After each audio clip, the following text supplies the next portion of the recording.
Some albums age well. This one feels like it's still from the future. Before she was a global icon, Janelle Monáe was building her sci-fi universe, one funk riff at a time. Let's talk about it.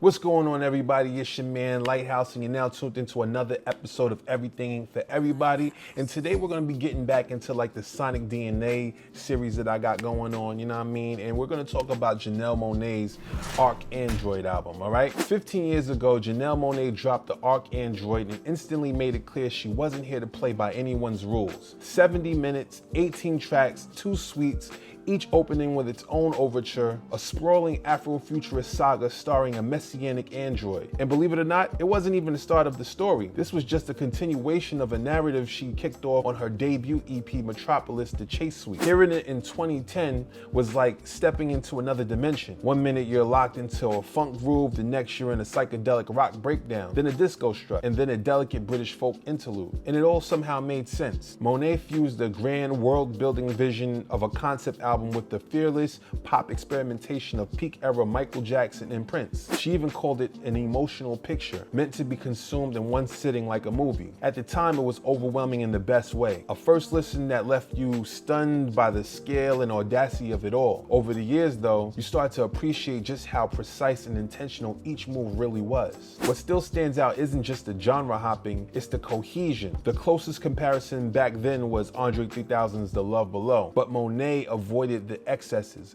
bringing the same level of ambition with more focus and discipline. The sequencing was airtight, the transitions were seamless. Even if you weren't following the sci-fi plotline to the letter, the album still carried you forward with purpose. Her voice remained the anchor throughout the whole project. Looking back, the Archandroid was an early masterclass in vocal adaptability. Rap cadences, tight harmonies, towering belts, and punky growls all living comfortably in the same record. Like Bowie, she was a chameleon, but never for the sake of ego. She served the song first, whether that meant a tender folk delivery or the kind of vocal runs that stop you in your tracks. The song Oh Maker alone still feels like a time capsule of her range and control. What I enjoy most of this album is the orchestral elements and how musical it is. Even then, Monáe wasn't working in a vacuum. She positioned herself in a broader cultural frame, drawing from Star Wars, Stevie Wonder, Salvador Dali, and Muhammad Ali's mythic presence. She pulled from the past without being trapped by it, making percussive horn stabs and scratchy rhythm guitars sound new again. Collaborations with Saul Williams, Big Boy,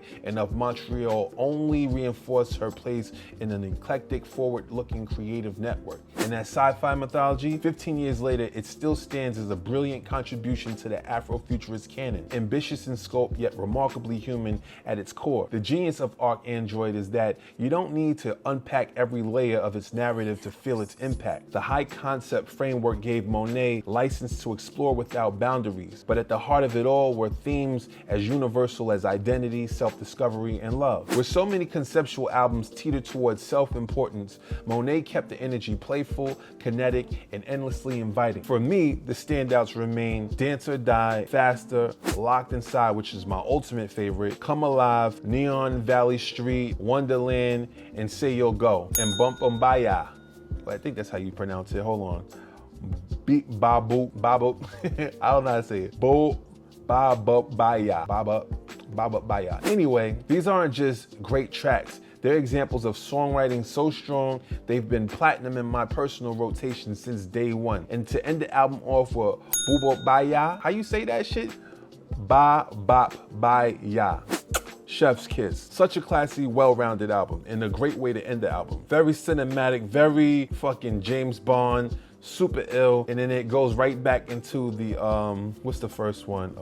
Suite 2 Overture. You know, amazing album. You know what I mean? This is like fire. You know, like I love this album. This is like definitely a part of my sonic DNA because it taught me like you have to put care into your music, and it's okay to have orchestration in your work. You know, when I get a bigger budget and I could hire musicians, I would love to do something as orchestral or something that would sound good at Lincoln Center. That's something that I would aspire to as a musician and as a producer. Looking back, This wasn't just an eccentric breakthrough, it was a declaration. The Archandroid drew a bold line in the sand, proving that mainstream pop could be fearless, conceptually rich, and still radiate pure joy. 15 years later, it hasn't lost a step, y'all. But anyway, that's my time. I hope you all like this album as much as I like the album. Leave a comment, let me know how you feel, and remember to like, comment, subscribe, and hit that notification bell to stay in the loop, all right? Peace, and thank you for watching another episode of Everything Ain't For Everybody.